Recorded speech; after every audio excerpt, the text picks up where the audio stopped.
कर्नाटक में बीजेपी जीती हुई बाजी हारेगी। अमित शाह की वजह से कर्नाटक में परेशान है कांग्रेस। आखिर वो क्या बात है जिससे कांग्रेस परेशान है? कांग्रेस की परेशानी जानिए इस रिपोर्ट में।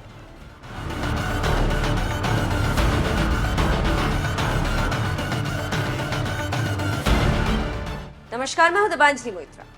कर्नाटक का हर सर्वे कह रहा है कि बीजेपी बड़ी बुरी तरह चुनाव हारेगी, लेकिन राजनीतिक विश्लेषकों की माने तो कांग्रेस जीत कर भी सरकार नहीं बना पाएगी, क्योंकि अमित शाह चुनाव के बाद बहुत बड़ा खेल करने वाले हैं। देखिए ये रिपोर्ट।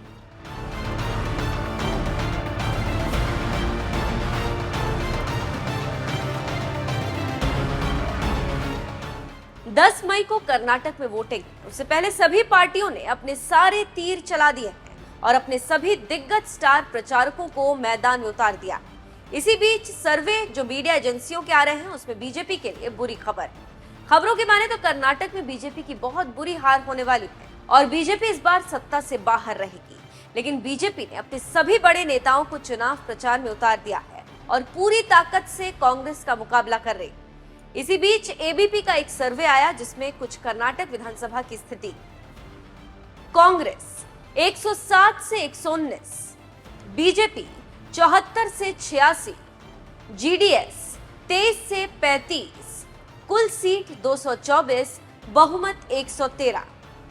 तो आप समझ गए होंगे कि एबीपी के सर्वे में जनता का क्या रुख है और किसको कितनी सीटें मिलने वाली। अगर इस सर्वे को सही माना जाए तो बीजेपी को हार का मुंह देखना पड़ेगा और कांग्रेस जीत का स्वाद चखेगी। अब यहीं पर एक दूसरा आंकड़ा आपको हम दिखाएं तो आप समझ जाएंगे कि क्यों कांग्रेस टेंशन में। बीजेपी प्लस जेडीएस 97 से 121, कांग्रेस 107 से 119, बहुमत 113। ये तो हुई एबीपी के सर्वे की बात। अब हम एक और सर्वे के बारे में आपको बताते हैं। सर्वे किया है टीवी9 भारतवर्ष ने। अगर हम इनके आंकड़े आपको बताएं तो आपको पता चलेगा कि आगे कर्नाटक में रिजल्ट क्या होने वाला है।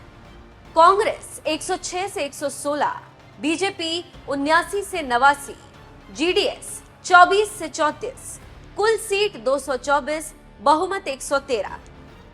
तो आप समझ गए होंगे कि क्या रिजल्ट होने वाला है। अगर इस रिजल्ट को मल्टीप्लाई करें तो आपको पता चलेगा कि आगे क्या होगा। बीजेपी प्लस जेडीएस 103 से 123, कांग्रेस 106 से 116, बहुमत 113। अब आप समझ गए होंगे कि कैसे बीजेपी कांग्रेस को पटखनी देने वाली। इसके साथ ही साथ एक और सर्वे हम आपके सामने दिखा रहे हैं और ये सर्वे किया है लोकपोल ने। इसके सर्वे में भी कांग्रेस को बहुमत तो है, लेकिन बीजेपी के खेल से वो डर रही। कांग्रेस 128 से 131, बीजेपी 66 से 69, जीडीएस 21 से 25, कुल सीट 224, बहुमत 113।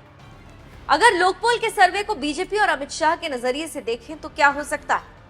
बीजेपी प्लस जेडीएस 87 से 94, कांग्रेस 128 से 131, बहुमत 113।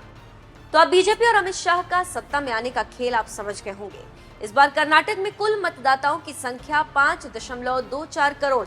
इनमें से 12.15 लाख मतदाता 80 साल से अधिक आयु के हैं और 16,976 100 साल या उससे ऊपर के। कर्नाटक में सत्ता पाने के लिए एक पार्टी या गठबंधन को कम से कम 113 सीटें जीतने की जरूरत है। कुल 224 सीटों में से 36 सीटें अनुसूचित जाति और 15 सीटें अनुसूचित जनजाति के लिए आरक्षित हैं। इस समय बीजेपी के पास 119 विधायक हैं, कांग्रेस के पास 75 विधायक हैं, जेडीएस के पास 28 सीटें। अब देखना होगा कि आगे क्या होता है और इसका कितना असर होता है और क्या बीजेपी खेल करती है या नहीं, ये देखना।